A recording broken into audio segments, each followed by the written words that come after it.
12명이었습니다. 그런데 그 가운데 11명이 칼에, 창에, 혹은 십자가 위에서 삶을 마쳤다고 전해집니다. 자기 침대에 편안히 누워 늙어서 눈을 감은 사람은 단 한 명뿐이었죠. 우리가 오래된 성화 속에서 만나는 얼굴들 있잖아요.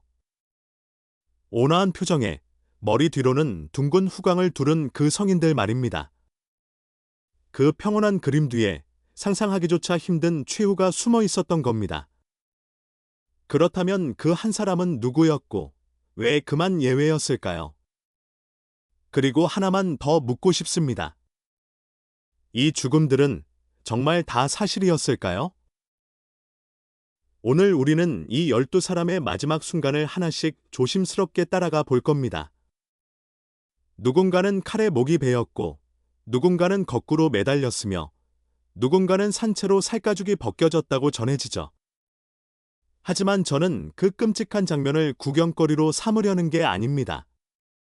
그 이야기들 가운데 어디까지가 문서로 확인된 역사이고, 어디부터가 오랜 세월이 더딥힌 전설인지, 바로 그 경계선을 함께 찾아보려 합니다. 이 기준 하나만 손에 쥐면 오늘 이야기가 완전히 다르게 들릴 겁니다. 그리고 마지막에 홀로 살아남은 그 한 사람 이야기까지 닿으면 왜 유독 그만 달랐는지도 자연스럽게 드러날 겁니다. 먼저 이들이 누구였는지 잠깐 떠올려 볼까요? 갈릴리 호숫가에서 그물을 던지던 어부들, 세금을 걷던 관리, 이름조차 흐릿하게 남은 사람들이었습니다. 그저 평범하기 짝이 없던 이 12사람이 한 스승을 만나면서 삶이 통째로 뒤집혔죠. 그런데 그 스승이 십자가에서 처형된 직후 그들은 영웅이 아니었습니다. 오히려 겁에 질려 문을 걸어 잠그고 방 안에 숨어있던 그저 두려운 사람들이었죠. 그런데 어느 순간부터 숨어있던 이 사람들이 밖으로 뛰쳐나가기 시작합니다. 그것도 한 곳에 머물지 않고 당시 사람들이 세상의 끝이라 믿던 곳까지 뿔뿔이 흩어졌습니다. 로마로, 소아시아로, 아프리카로, 그리고 멀리 인도까지 말이죠. 여기서 첫 번째 미스터리가 생깁니다. 도대체 무엇이 겁에 질려 웅크리고 있던 이 사람들을 그렇게 먼 이국의 땅까지 걸어가게 만들었을까요? 그리고 그들은 그 낯선 땅에서 각자 어떤 최후를 맞았을까요? 성경이 분명하게 기록한 첫 번째 인물은 요한의 형제 야고보입니다. 사도행전은 짧지만 서늘할 만큼 분명하게 기록하죠. 헤롯 왕이 그를 붙잡아 칼로 죽였다고 말입니다. 12제자 가운데 순교의 순간이 성경 본문에 직접 새겨진 사실상 첫 사람입니다. 그런데 이상하게도 여기엔 화려한 전설도 기적 같은 장면도 없습니다. 그저 담담하고 짧은 한 줄과 그 서늘한 사실만이 남아있을 뿐입니다. 그리고 정반대편에 또 한 사람의 최후가 성경에 뚜렷이 남아있습니다. 스승을 은하 30잎에 팔아넘긴 가룟 유다입니다. 성경은 그가 죄책감을 견디지 못하고 스스로 목을 메었다고 전하죠. 한 사람은 믿음을 지키다 칼에 쓰러졌고 한 사람은 스승을 판 죄책감에 무너졌습니다. 같은 스승 아래 있었지만 그 마지막은 이토록 정반대였습니다. 그리고 여기까지가 문서로 확인되는 역사의 경계선입니다. 성경이 직접 죽음을 증언하는 제자는 사실상 이 두 사람뿐입니다. 그러면 자연스레 궁금해지죠. 나머지 10명은 어떻게 됐을까? 그들의 최후는 어디에 남아 있을까? 미리 말씀드리면 지금부터의 이야기는 성경과는 전혀 다른 자료에서 흘러나옵니다. 바로 여기서 역사와 전설의 줄다리기가 시작됩니다. 성경의 기록이 끝나는 바로 그 자리에서 초대교회의 전승이 조심스럽게 시작됩니다. 예수가 세상을 떠난 뒤 100년, 200년이 흐르는 동안 사람들은 자취를 감춘 제자들의 마지막을 하나둘 이야기로 엮기 시작했습니다. 스승을 잃은 공동체에게 그 이야기들은 곧 자신들의 뿌리였으니까요. 그리고 그 수많은 전승 가운데 가장 강렬하게 각인된 두 장면이 있습니다. 바로 십자가 위에서 죽었다고 전해지는 두 사람의 이야기입니다. 첫 번째는 베드로입니다. 제자들의 맏형과도 같았던 바로 그 사람이죠. 전승에 따르면 그는 결국 로마에서 십자가형을 선고받았습니다. 그런데 형을 앞두고 아주 이상한 부탁을 했다고 전해집니다. 나는 감히 스승과 똑같은 모습으로 죽을 자격이 없으니 차라리 나를 거꾸로 매달아 달라고 말이죠. 그렇게 그는 머리를 땅으로 향한 채 뒤집힌 십자가 위에서 숨을 거뒀다고 전해집니다. 오늘날까지도 강렬하게 남은 그 유명한 장면입니다. 두 번째는 베드로의 형제, 안드레입니다. 그 역시 형과 마찬가지로 그리스의 한 도시에서 붙잡혀 십자가에 못 박혔다고 전해지는데요. 흥미로운 건 바로 그 십자가의 모양입니다. 흔히 떠올리는 반듯한 십자가가 아니라 알파벳 X처럼 비스듬히 어긋난 형태였다고 하죠. 오늘날 우리가 X자 십자가를 안드레의 십자가라 부르는 이유가 바로 여기에 있습니다. 죽음의 방식이 그대로 한 인물의 상징이 되어 버린 셈이죠. 그런데 여기서 잠깐 멈춰야 합니다. 거꾸로 매달린 십자가도 X자 십자가도 성경에는 없습니다. 이 극적인 장면들은 예수가 죽고 한참 뒤 2세기 이후의 문헌과 사람들의 입을 통해 처음 등장하죠. 그렇다고 무조건 거짓이라 할 수는 없습니다. 다만 분명한 건 하나입니다. 우리는 지금 역사의 단단한 땅에서 전설의 무른 땅으로 한 발을 옮기고 있습니다. 이제 더 멀리 지도의 가장자리로 떠난 사람들을 따라갑니다. 지명이 흐릿해지고 언어가 낯설어지고 기록이 희미해지는 곳으로요. 전승은 말합니다. 어떤 제자들은 로마의 손조차 닿지 않는 아득한 곳까지 걸어갔다고요. 그리고 바로 그곳에서 아주 흥미로운 일이 벌어지기 시작합니다. 가장 멀리 간 사람은 도마입니다. 예수의 부활을 두 눈으로 직접 보기 전까지는 도무지 믿지 못했던 그 의심 많던 제자 말이죠. 그런데 전승에 따르면 바로 그 사람이 놀랍게도 인도까지 걸어갔다고 합니다.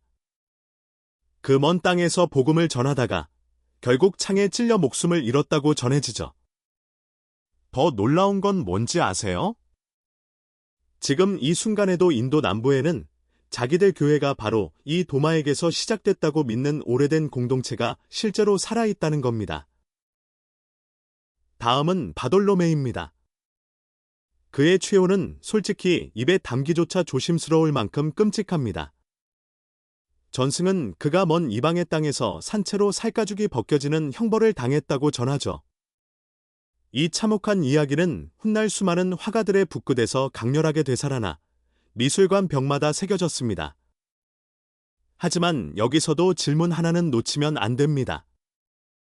그 생생한 세부 장면들이 과연 어디까지가 사실인지는 사실 아무도 정확히 알지 못한다는 것을요. 여기서 하나의 뚜렷한 흐름이 보입니다. 제자들이 예루살렘에서 멀어질수록 기록은 희미해지고 전설은 짙어진다는 겁니다. 예루살렘 곁에서 죽은 야고보는 성경에 담담한 한 줄로 남았죠. 하지만 저 멀리 인도까지 간 도마의 이야기는 여러 겹으로 부풀어 올랐습니다. 마치 먼 산의 안개처럼 거리가 멀어질수록 사실의 윤곽도 흐릿해지는 거죠. 이건 결코 우연이 아닙니다. 빌립, 마태, 시몬, 다데오, 이름은 익숙한데 이야기는 흐릿한 나머지 제자들의 최후도 비슷한 결로 전해집니다. 어떤 이는 돌에 맞아 쓰러졌고 어떤 이는 톱에 잘렸으며 또 어떤 이는 낯선 이방의 도시에서 최후를 맞았다고 하죠. 그런데 이야기마다 세부가 조금씩 다르고 문헌마다 결말이 서로 엇갈립니다. 여기서 우리가 확실히 붙들 수 있는 사실은 딱 하나입니다. 이들의 죽음은 목격자의 기록이 아니라 오랜 세월 공동체의 기억 속에서 다듬어진 이야기라는 겁니다.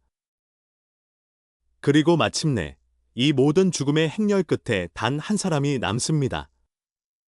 12명 가운데 유일하게 칼도, 십자가도, 창도 피하고 늙어서 조용히 죽었다고 전해지는 사람.